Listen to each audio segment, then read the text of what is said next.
Merci beaucoup, Madame la modératrice. Je voudrais saisir l'occasion pour saluer le Premier ministre, les membres du gouvernement, tous les acteurs sociaux et les représentants du patronat ici présents.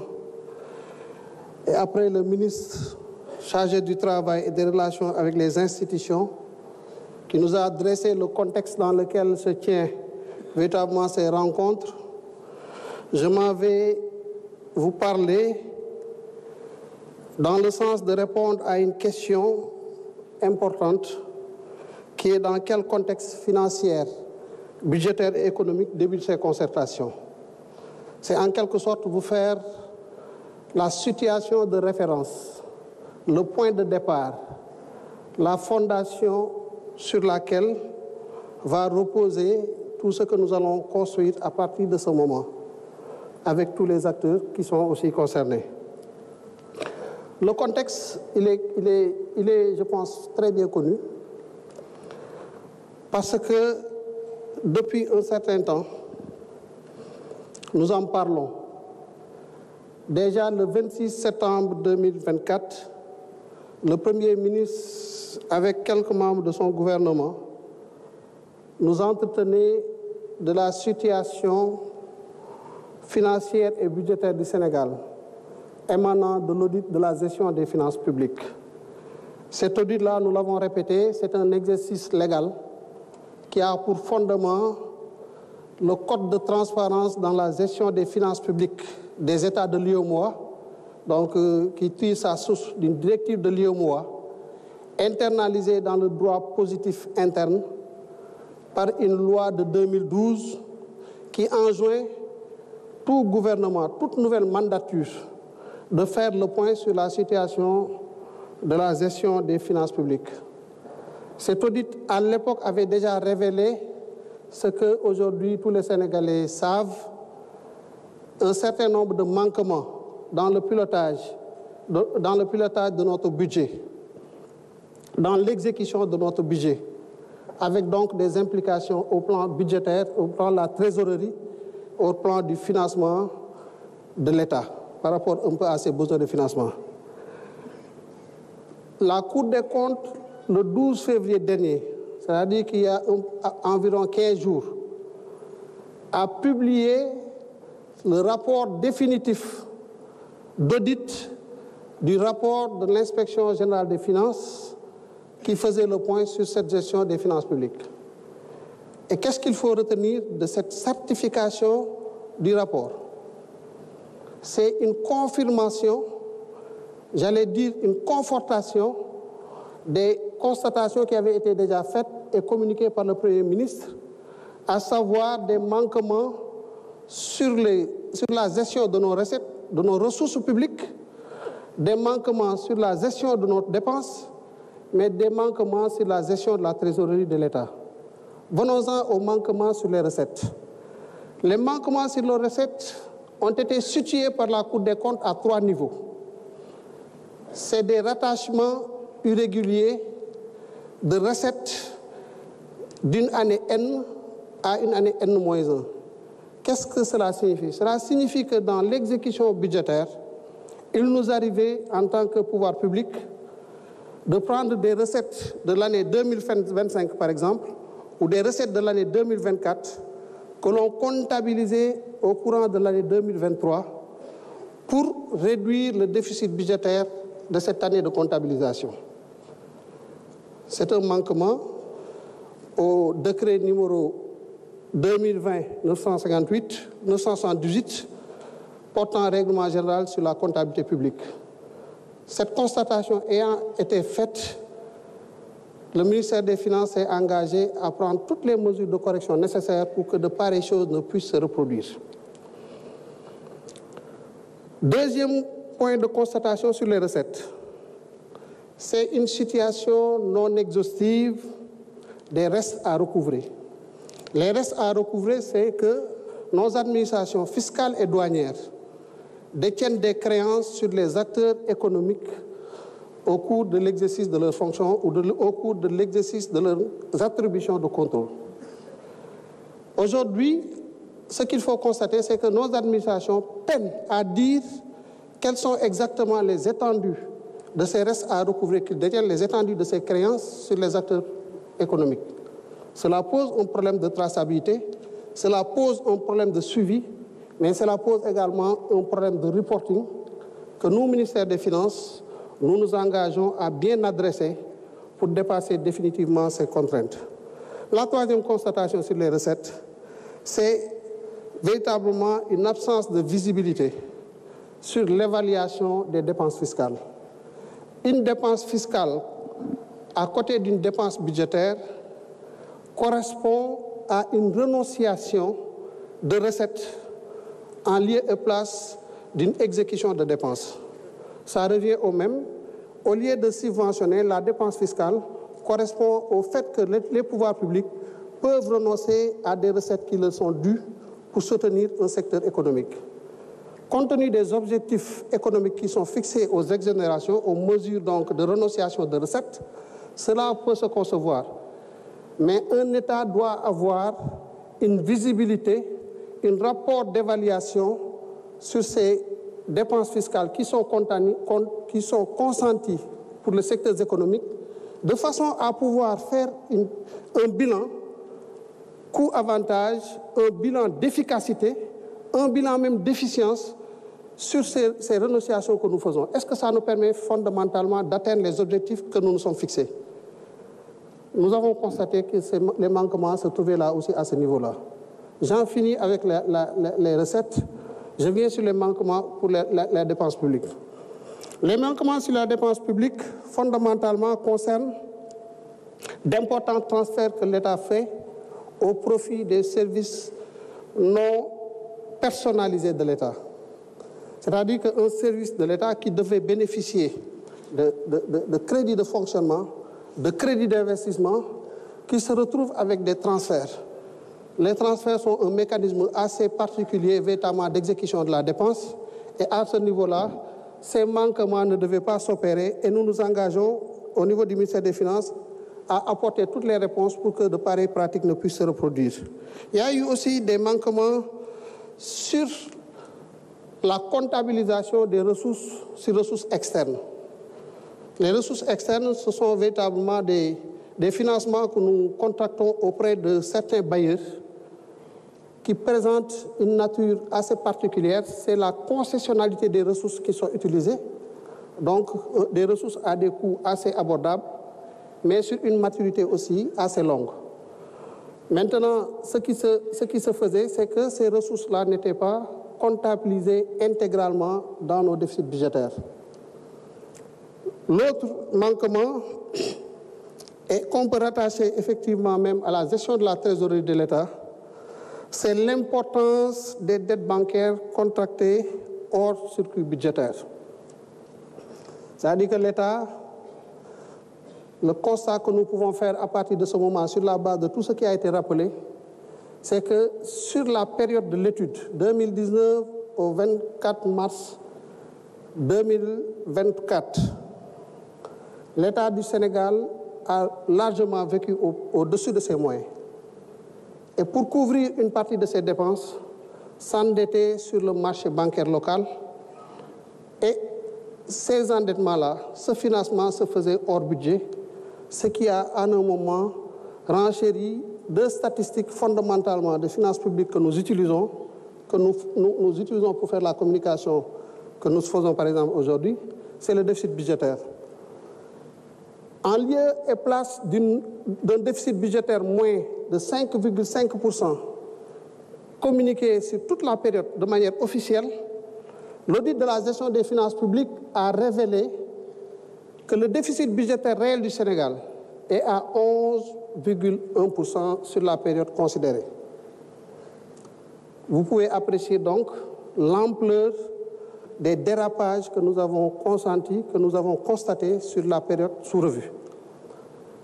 Ce déficit-là, naturellement, s'est répercuté sur le taux d'endettement de la République du Sénégal. Officiellement, nous communiquions une statistique de 74% de taux d'endettement. L'audit a révélé que nous sommes très loin de cette statistique-là. Plus exactement, nous sommes à 99,67% de taux d'endettement. C'est-à-dire que la dette de l'État du Sénégal, à ce jour, est presque égale, vraiment presque égale, à la totalité des richesses qui sont créées sur l'étendue du territoire national. Voilà ce que cela signifie. Voilà véritablement donc le tableau qu'il convient de considérer pour ce qui concerne la situation de base de nos finances publiques. Cela se passe dans un contexte aussi assez particulier où l'environnement national, sous-régional et international fait face à plusieurs défis. Défis dans notre environnement avec les pays voisins qui sont dans des situations précaires, avec des implications au plan sécuritaire, défis par rapport à ce qui se passe en Europe, un peu Europe de l'Est, crise russo-ukrainienne, défis par rapport à ce qui se passe aujourd'hui au Moyen-Orient, avec le conflit israélo-palestinien qui s'est étendu au Liban, dans une certaine mesure au-delà même du Liban en Iran, avec toutes les implications que cela pourrait avoir demain sur les cours fondamentaux qui constituent les hypothèses de base sur lesquelles nos économies sont fondées, à savoir le cours du baril du pétrole, mais aussi le cours du dollar. Cela signifie que nous sommes dans un environnement d'incertitude. Et quand on est dans un environnement d'incertitude, avec des marges budgétaires plus ou moins étanches, je viens de vous présenter donc la situation de la dette, de notre déficit budgétaire. Ma foi, il faut être regardant, il faut être circonspect, il faut faire attention à la façon dont nous pilotons notre budget. C'est notre responsabilité de faire ce travail-là. Nous sommes en train de définir le cadre. Nous avons aujourd'hui défini une matrice de mesures de réforme pour reposer notre économie, notre budget sur les trajectoires de consolidation budgétaire qu'elle n'aurait jamais dû quitter d'ailleurs. Et à l'horizon 2027, nous espérons pouvoir revenir à l'orthodoxie si les mesures que nous avons identifiées sont mises en œuvre. Voilà donc les éléments que je voulais partager pour dire que Sénégal fi mu toll mooy ay audit yu ñu def ci suñu réew ci doxalinu suñu réew nu ñuy doxalee suñu gafaga réew ak fan la suñu économie toll audit yooyu wane ne 2019 ba 2024 ba mars 2024 Sénégal kat dafa dund loo xamante ni ëpp na ay moyens ay am-amam li ñu doon dépensé romb na suñu am-am loolu andil ñu am déficit budgétaire boo xam ne mi ngi toll ci 11,1%. maanaam téeméer yoo jël fukk ak benn ya li nga dundee da nga koo jéggaani da nga koo leb bokkul ak sa moomeel nga war ko fay. loola ci li nga xam ne moom lañ yoonal ci UEMOA mooy ne téeméer boo jël ñett rek lañ la may nga mu jugee ci loo xam ne méngoowul ak sa am-am ñun ñu romb ñett yooyu romb double ba juróom-benn bay bëgg a romb triple ba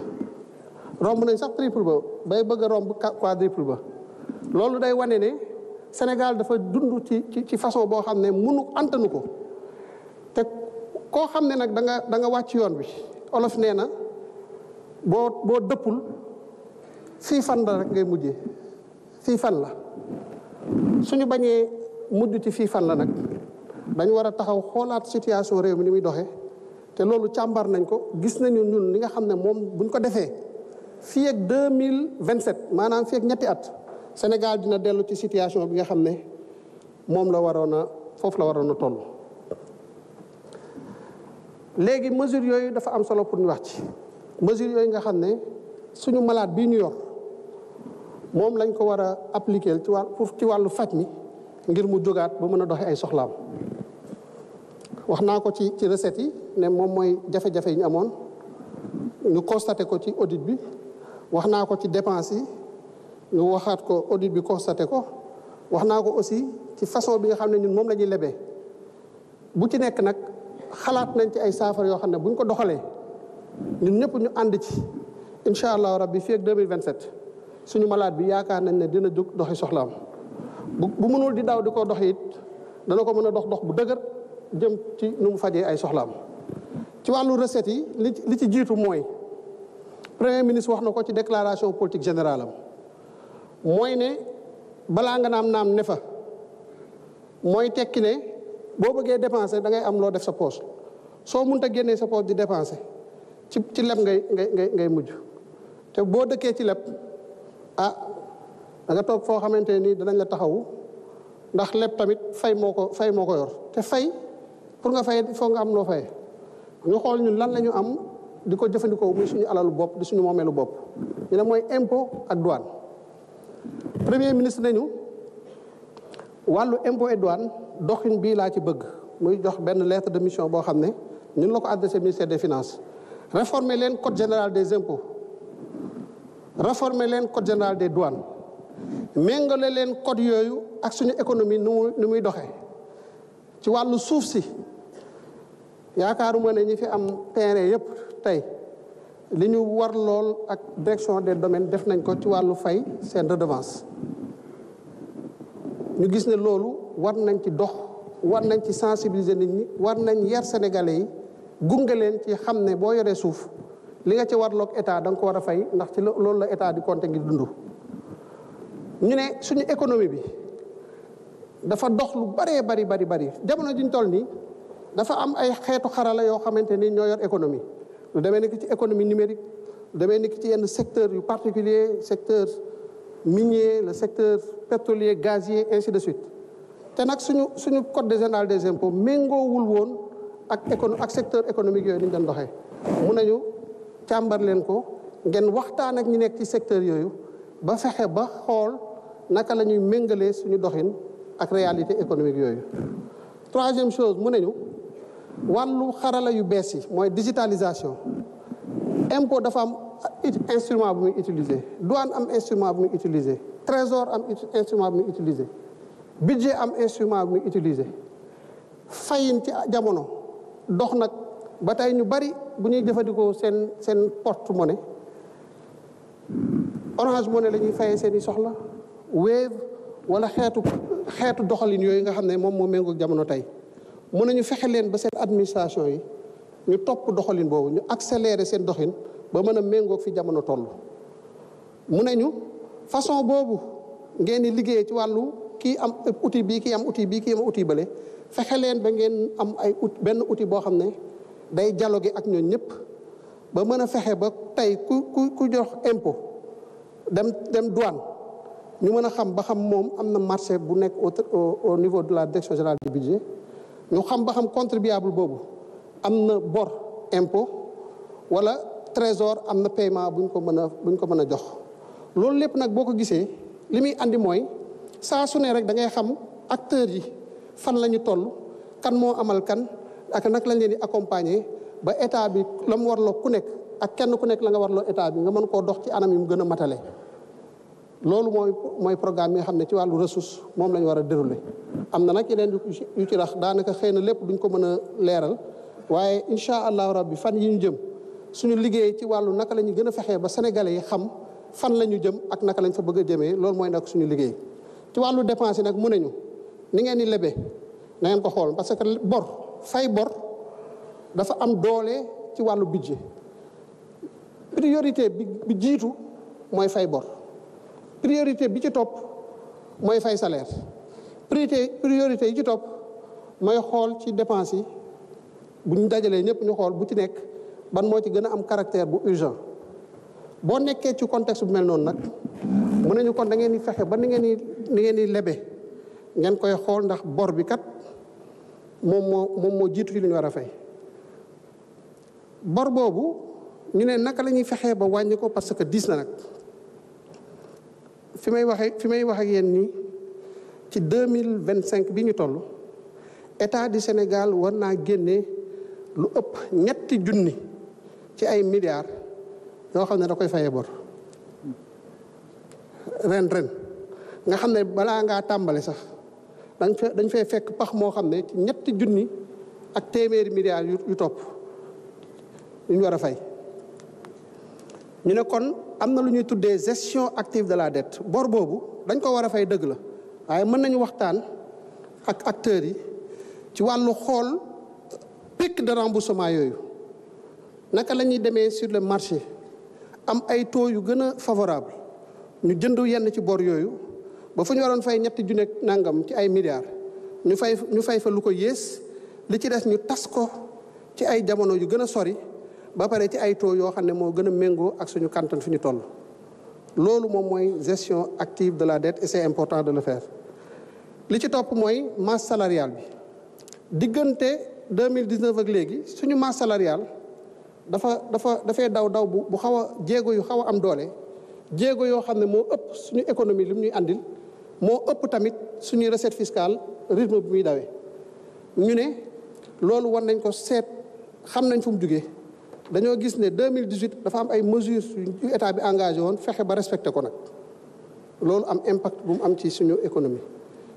2022 am ay mesures yu état bi amoon mu respecté ko loolu am ay jeexital ci gestion de la masse salariale ñu ne kon masse salariale bi tamit bokk na ci li ñu war a saytu façon bi muy doxee ñu xool dépense de fonctionnement ni état di dundee ñu gis ne am na ci yu bari yoo xam ne xëy na ñu ngi ko doon def amaana baax na waaye mën nañ fexe ba objectif bi ñu te doon wër ñu atteindre ko te lañ ciy dépensé duñ ko def mooy mesures yi ngeen dégg jamono yu weesu état bi doon ko wax muy ci wàllu mission yi nga xam ne moom la fonctionnaire yi di def bitim réew muy ci wàllu suñu encre suñuy machine à café suñuy télé courant bi muy consommé ndox bi ñuy consommé ci suñu bureau yi yooyu yëpp papier bi ñu xool yan xeetu doxalin la ñuy amee yoo xam ne dépenses yooyu dana wàññeeku. ñu gisaat beneen point boo xam ne bu am doole la muy une quatrième constatation ci dépenses yi mooy subvention yi ñuy def ci énergie bi at mu jot état du Sénégal dina jël lu tolloog juróom-ñaar téeméeri milliards def ko ci ay subvention ci secteur énergie juróom-ñaar téeméeri milliards boo ko xoolee bari na lim mën a def boo koy xool ci wàllu ay hôpitaux ci wàllu ay école ay lycée ay université lu baree bari la ci lañ ci mën a def lu baree bari ci ay tali ak yooyu waaye loolu nag il faut ñu xool ko ndax subvention yi wax dëgg yàlla man ma nekk sénégalais ne am naa xaalis ba mën a jëndal sama bopp oto ba mën a dox sama yite ci sama oto ne waaye nag dañ may fu may jëndee essence wala gasoil na ma état bi fayal benn partie bi sénégalais yi am moyen jënd oto bari wuñ de sénégalais yi nekk ci gox-goxaan yi am ay jafe-jafe ndox war a naan am ay jafe-jafe faju war a faju am jafe-jafe dund war a jënd ceeb dëwlin nga xam ne ñoom foofu la seen yite toll xalaatuñu jënd oto léeg-léeg sax ñu ci bari vélo sax mën na am jafe-jafe ci ñu am ko boo jëlee 600-700 milliards def ko ci subvention ay xeet yu demee noonu kooku nga xam ne moom fële la nekk xalaatu loolu bokku ci loolu dafay am problème ñu ne kon nag nañu xoolaat suñuy subvention naka lañ koy defee waxuñ ne nañu bàyyi subvention de loolu léeg-léeg nga dégg ko waaye waxuñ loolu waaye dañ ne ci ni ñuy subventionné nañu xool ban yoon moo gën est-ce que Cheikh Diba ministre des finances bi am otoom état bi am lu mu warloog moom di ko fay nga xam ne wax dëgg yàlla liñ may fay mu néew mu gàtt soxlawu ma nag état bi mu gunge ma di ma fayal sama carburant muy sama essence waaye sama gasoil te fi may wax ak yéen ni état bi mu ma koy fayal ñu bari ñu nekk fii nga xam ne sama naataango ministre yi état bi mi ngi leen di fayal gasoil di leen fayal carburant te wax dëgg yàlla soxlawuñ ko ñu ne nag xaalis boobu nga xam ne ci ñu man la jëm si ak ci ñu mel ni man naka la ñuy fexee ba capté ko ba xool nag beneen façon buñ ko fexee mu dem ci ñi nga xam ne ñoo ko soxla moo xam premier ministre démb conseil des ministres instruction boobu la ñu jox man ak ministre de l'énergie Birame Souleye Diop nañu fexe leen ba fii balaa avril di jeex ngeen tegal ma ci table bi benn stratégie boo xam ne ndimbal loolu danañ fexe ba mu àgg fi mu war a dem mu bàyyi fi nag Birame Souleye bàyyi fi Mabouba Diagne bàyyi fi Cheikh Diba ndax ñun wax dëgg yàlla xëy na taxul mu demee noonu lool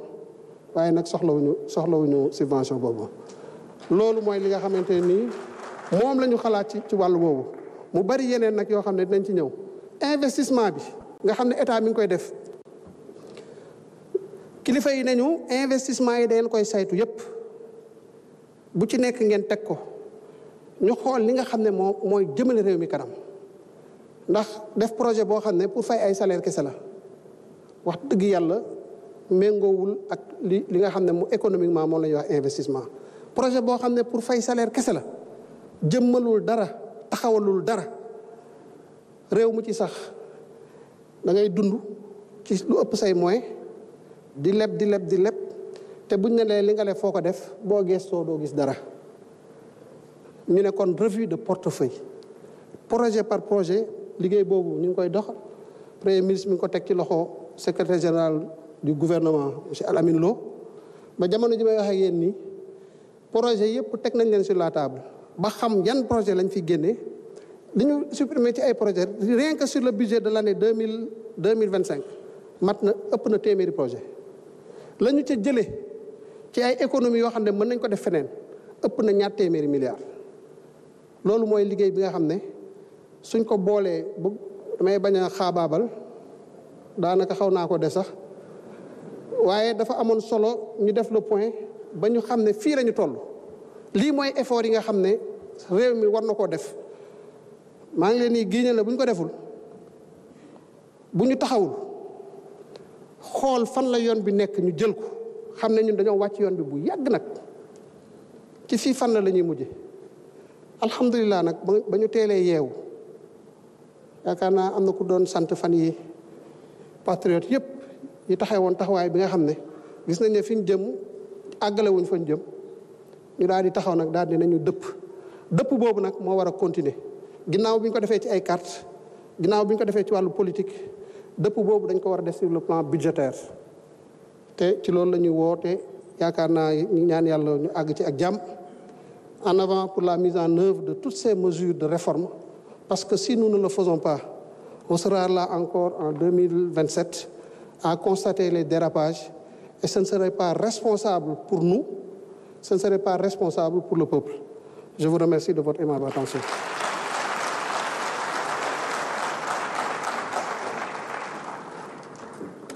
Merci beaucoup, Monsieur le ministre Cheikh Diba.